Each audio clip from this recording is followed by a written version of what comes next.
오늘은 에스더 1장 9절에서 22절 말씀으로 변치 않는 하나님 덕분에 변덕심한 나도 살아납니다 라는 말씀으로 함께 나누려고 하는데요. 우리 함께 고백하겠습니다. 변치 않는 하나님 덕분에 변덕심한 나도 살아납니다. 한 번 더 고백합니다. 변치 않는 하나님 덕분에 변덕심한 나도 살아납니다.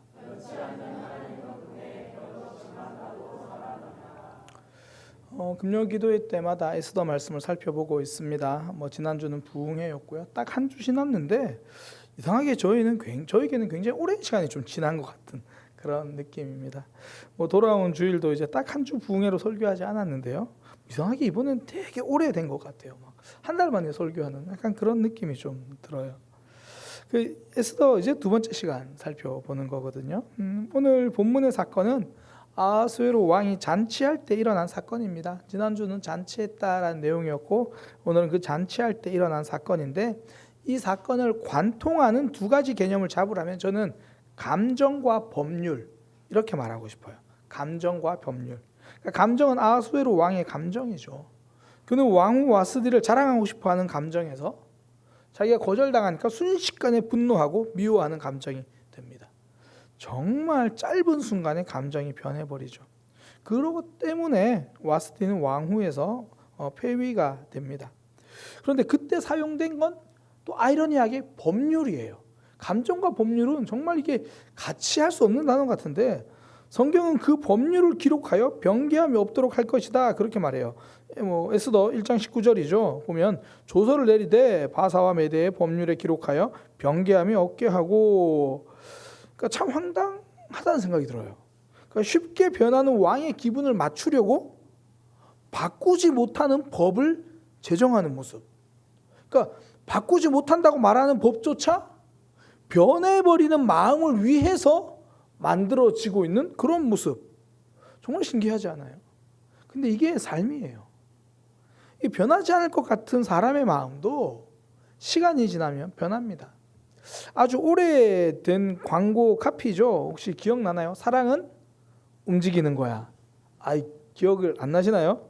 제가 찾아봤어요. 도대체 이게 얼마나 오래된 걸까? 찾아보니까 2001년도에 그 SK텔레콤 그 통신사 광고였어요. 사랑은 움직이는 거야. 다르게 말하면 사람은 움직이는 거야 이거겠죠. 그러니까 변하는 사람의 마음이에요. 어쩌면 우리가 삶에서 마주하는 변함없는 진실은 사람이 변한다는 거예요. 사람의 마음이 변한다라는 거죠. 그런데 하나님은 변하지 않으십니다. 지금 이스라엘 백성들은 나라가 망하고요. 페르시아까지 흘러와서 살고 있죠. 포로로 끌려왔는데 나라를 다스리는 통치자가 바뀌어버렸으니까 바벨론에서 페르시아로 바뀌었습니다.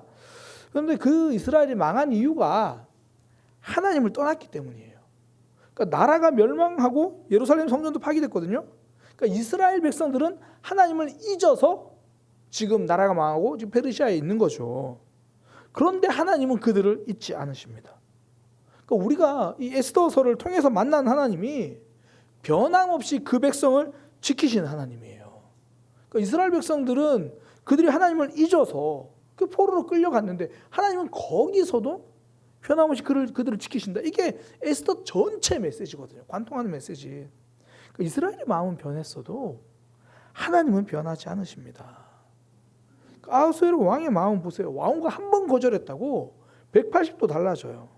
그러니까 연회가 시작될 때만 해도 왕후는 그 왕에겐 자랑꾼이었어요. 사람들 앞에 보여주고 싶어서. 이런 마음 혹시 아시나요? 아셔야 되는데. 저는 압니다. 이거 아름다운 여인을 부인으로 둔 남편만 알 수 있는 건데 막 자랑하고 싶습니다. 한번 뒤로 돌아서 한번 보세요. 자랑하고 싶어요. 그렇게 자랑하고 싶었는데 자신의 말을 따르지 않았다는 이유로 그 감정이 순식간에 사라져요. 자랑하려던 마음만큼이나 배신감이 들어요. 그래서 와스디 왕후를 폐위시켜버립니다. 한 번에 어떻게 이렇게 냉정하게 돌아설 수 있나? 이유는 찾으라면 여러 가지를 말할 수 있겠죠. 자신의 왕권에 대한 도전이라고 생각했을 거예요. 자기의 권위가 크다는 걸 자랑하고 있었는데 왕후가 거절했으니까. 아니면 같은 맥락일 수 있지만 체면 때문에 지금 이게 왕의 체면이 구겨진다는 건 말이 안 되니까 그럴 수도 있겠죠. 뭐 어떤 것도 이유가 될 수 있을 겁니다. 그러나 저는 본질적으로는요, 와스디를 향한 왕의 마음이 식어서 그렇다고 생각해요.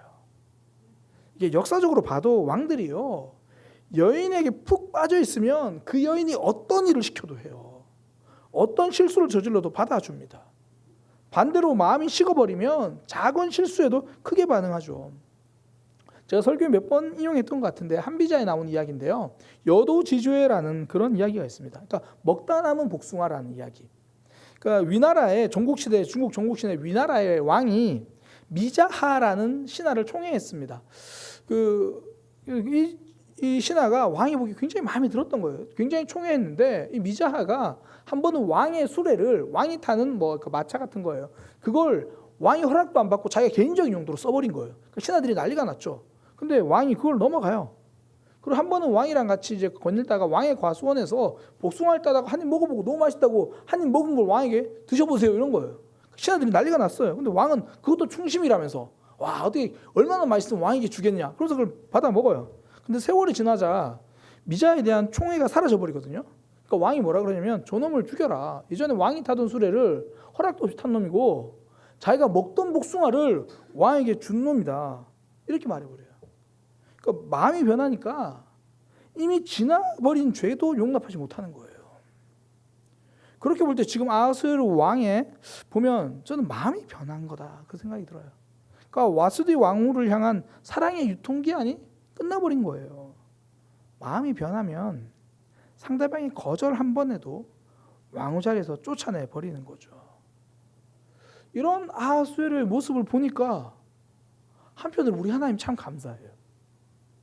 우리 하나님 다르잖아요. 우리의 왕이신 하나님은 아하수에로 왕과 다릅니다. 그러니까 우리를 향한 마음이 변하지 않죠.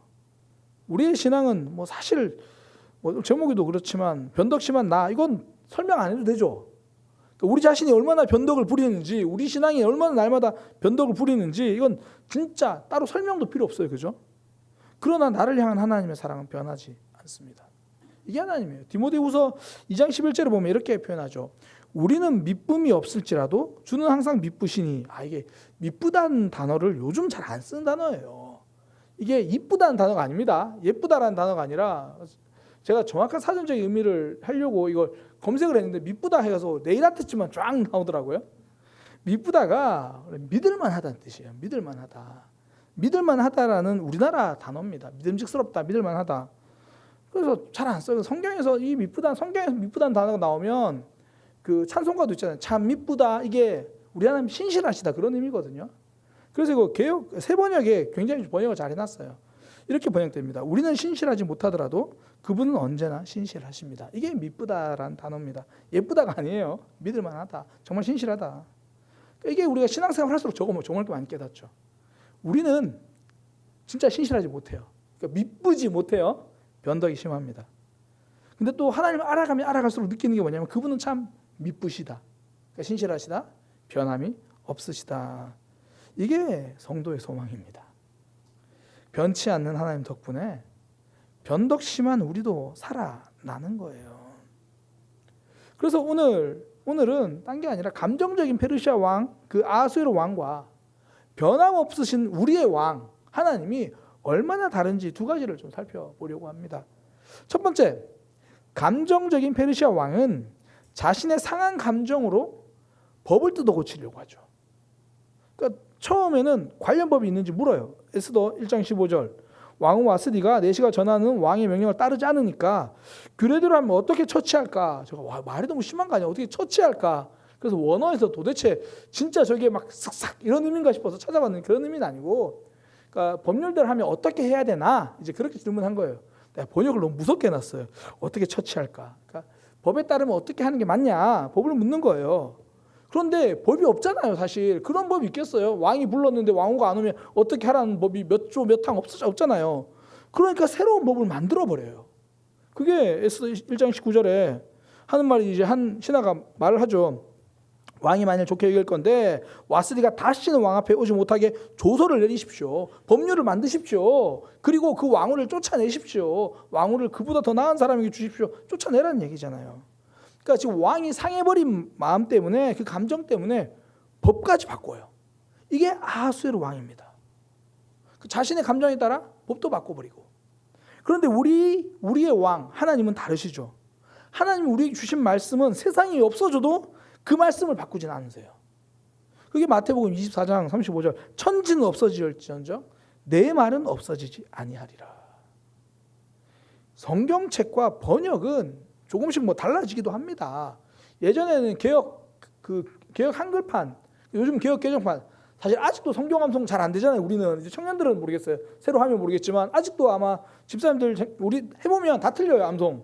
왜냐하면 우리는 개역 한글판으로 좀 외웠기 때문에 아직도 저는 뭐 몇 가지 암송하던 구절은 좀 힘들어요. 너희는 가서 모든 족속으로, 우리 이러잖아요. 너희는 가서 모든 족속으로 제자를 삼아. 요즘 바뀌었어요. 너희는 가서 모든 민족으로 제자를 삼아. 이게 번역은 조금씩 바뀌어요, 그죠? 그런데 말씀 자체는 달라지지 않아요.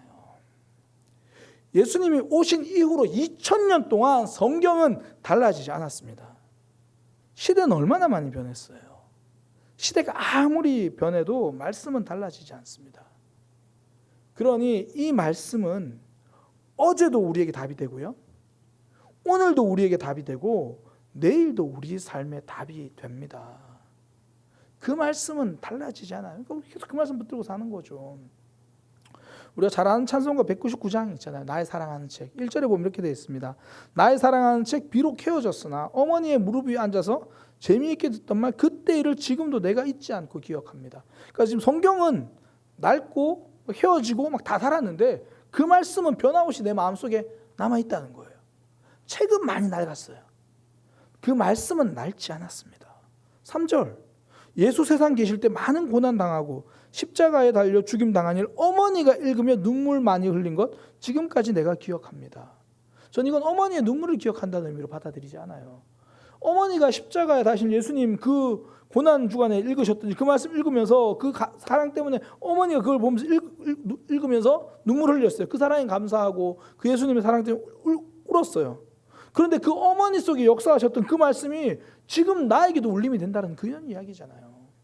어머니가 읽으면 눈물 많이 흘린 것. 나도 그 말씀 다시 보니까 왜 어머니가 우셨는지 이제는 알겠는 거죠. 그때 역사하셨던 하나님의 말씀 지금 우리 삶에도 역사하십니다. 시대가 달라져도 말씀은 달라지지 않습니다. 아하수에로 왕은 내 감정 따라 법을 바꾸고 만들기도 하지만 우리를 향한 하나님의 그 말씀 바뀌지 않아요. 그 말씀 속에 담긴 하나님의 사랑 변하지 않습니다. 이 성경 한 권이 얼마나 많은 사람을 변화시켰습니까? 기독교를 박해하는 수많은 이들이 성경을 찢어버리고 없애버리려고 노력했어요. 그러나 성경은 사라지지 않았고 성경은 달라지지도 않았습니다. 오히려 성경을 만난 사람들이 달라지기 시작합니다. 내게 주신 말씀은 달라지지 않아요. 하나님 우리에게 말씀을 주셨잖아요. 그 말씀 바뀌지 않아요. 그러니 이제는 우리가 달라질 시간입니다. 그 말씀이 바뀌지 않으니까. 원래 광물 두 개가 딱 부딪히면 더 약한 게 깨지기 마련이에요. 그러니 말씀과 우리가 부딪히면 언제나 부서지는 건 나 자신이에요. 부서지기 싫으니까 말씀하고 안 부딪히려고 그러죠. 막 다 피해 다니고. 그렇게 내가 부서질 때 우리 안에 새 생명으로 변화되는 거죠. 이번에 강사님이 말씀하신 줄탁 동시 있잖아요. 병아리가 알을 깨고 나올 때 그 모습. 병아리는요, 알을 깨야 살아나요. 알이 깨트려져야 새로운 생명이 시작됩니다. 그렇게 우리를 깨트리는 건 언제나 변함없는 하나님의 말씀이죠. 우리가 아무리 단단하게 버틴다고 해도 하나님은 그 말씀을 바꾸지 않으세요. 타협하지 않으십니다. 요즘 새벽에 이제 아모스 말씀을 나누고 있잖아요. 제가 아모스 말씀 나누면서 이제 화요일에 이런 말씀을 함께 나눴어요. 그때 화요일에 이런 설교했던 내용 그대로 가지고 왔는데 우리가 말씀에 순종하지 않는다고 하나님의 기준이 낮아지지 않습니다. 그래 내가 이야기를 잘못했구나. 내가 저 성도에게는 다른 말을 해주어야지. 그렇게 말씀하지 않으십니다. 우리가 삶에서 돌이키지 않으면 우리를 향한 하나님의 메시지도 돌이킴이 없습니다. 그러면서 엠마오로 가던 제자들을 포기하지 않으셨던 예수님에 대한 이야기를 했어요. 예수님은 엠마오로 가는 제자들이라고 해서 이제 예루살렘을 등지고 있으니까 그런 그들이라고 해도 예수님은 포기하지 않으십니다. 예수님은 엠마오로 가는 그들을 향해 그래 이해한다. 지치고 실망한 마음 그럴 수도 있지. 그래 너희가 기대했던 거랑 다르니까 그래 지금은 예루살렘보다는 엠마오가 좀 나을 수도 있어. 좀 거기서 쉬다 와. 그러지 않으십니다.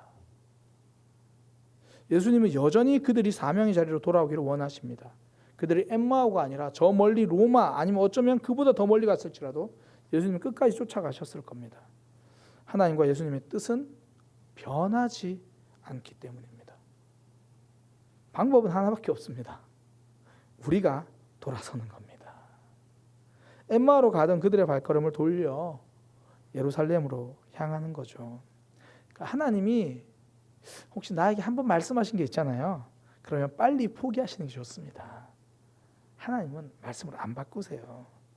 우리 하나님은 결코 포기하지 않으시기 때문입니다. 제가 이번 부흥회 때 너무 제 혼자 간증을 너무 많이 해가지고 저도 그런 맥락이에요. 하나님이 안 바뀌시니까 결국 제가 돌이킬 수밖에 없더라고요. 우리 하나님은요 절대 한 번 주신 말씀 안 바꾸세요. 그러니 빨리 돌이키면 빨리 회복되는 거예요. 빨리 순종하면 빨리 살아나는 겁니다. 아하수에로 왕은 자신의 감정 때문에 법도 마음대로 정해버리죠. 우리 하나님 다르다는 거죠. 우리를 향한 사랑의 마음 절대 안 바꾸신 하나님이기 때문에 우리를 향한 말씀도 안 바꾸는 거예요. 그러니까 계속 같은 말씀 주셔서 좀 부담되잖아요. 이제는 하나님 제가 이 정도로 불순종하면 이 정도로 견디고 있으면 이제 다른 말씀으로 좀 해주실 만도 한데 계속 같은 말씀 주시잖아요. 왜요? 우리를 변함없이 사랑하시니까. 그 말씀에 내가 깨지면 내가 지금 다시 태어나게 되는 겁니다. 하나님은 우리를 향한 말씀 바꾸지 않으십니다. 두 번째, 아하수에로 왕과 우리 하나님의 다른 점. 아하수에로 왕은요 마음에 들지 않으면 잘라버려요. 근데 우리 하나님은 마음에 들지 않으면 다시 고쳐주십니다. 회복시키시는 거예요. 아하수에로 왕은 왕후 와스들을 폐위시키자는 의견을 적극적으로 찬성하죠. 먼저는 폐위시키자는 주장인데 1장 19절에 보면 그렇게 이야기합니다. 그 왕후의 자리를 그보다 나은 사람에게 주소서. 그 앞에도 보면 와스디가 다시는 왕 앞에 오지 못하게 하고 그렇게 의견을 제시해요. 왕이 그 이야기를 들으니까 또 좋다고 그걸 받아들여요. 그 에스더 1장 21절 왕과 지방관들이 그 말을 좋게 여긴지라 왕이 무무간의 말대로 행하여. 좀 너무하지 않나요? 보통은 우리 그렇더라고요. 내 남편 내 아내가 내 남편 내 아내를 내가 흉보는 건 괜찮아요. 좀 마음에 안 내가 흉보는 건 괜찮아요. 근데 남들이 흉보면 기분 나쁘지 않나요? 보통 그런 것 같은데. 근데 아하수에로 왕은요 자기 신하가 무무간이 왕비 자르자고 하니까 얼른 찬성해요. 누가 보면 자를 타이밍만 기다렸던 사람처럼 그러고 있어요. 불과 얼마 전까지는 내 왕비 자랑하고 싶을 정도인데 이제는 나를 화나게 했다고 바로 잘라버립니다. 앞서도 말씀드렸지만 전 이런 아하수에로 왕의 모습을 보면서 우리 하나님께 너무 감사한 거예요.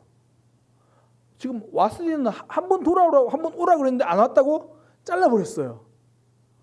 너무 감사하지 않나요? 우리 하나님이.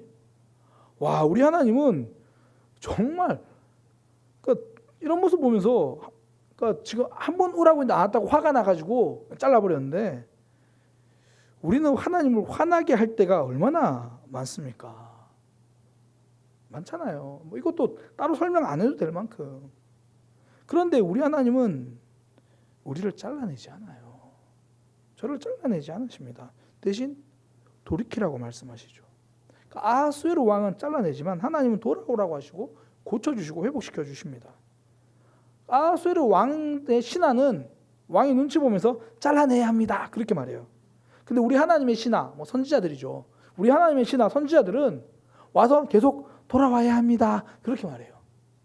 그러니까 제가 이 아하수에로 왕의 상황을 빗대어서 아하수에로 왕이 아니라 우리 하나님이 잔치를 이렇게 벌이고 오라고 하는 거예요. 왕비를 불러서 야, 왕비 데리고 와. 좋은 자리에 데리고 와. 그러면 왕비가 거절해요. 나 안 가. 내가 왜 가요? 가기 싫어요. 나 바쁜데요. 그럼 우리 하나님 어떻게 하세요?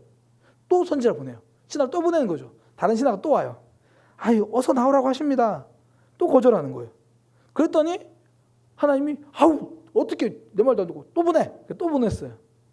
그럼 어떻게 하나요? 성경에 나온 대로 하면 그 하나님의 신하 선지자잖아요. 때려요. 왕이 보낸 사람인데 때려요.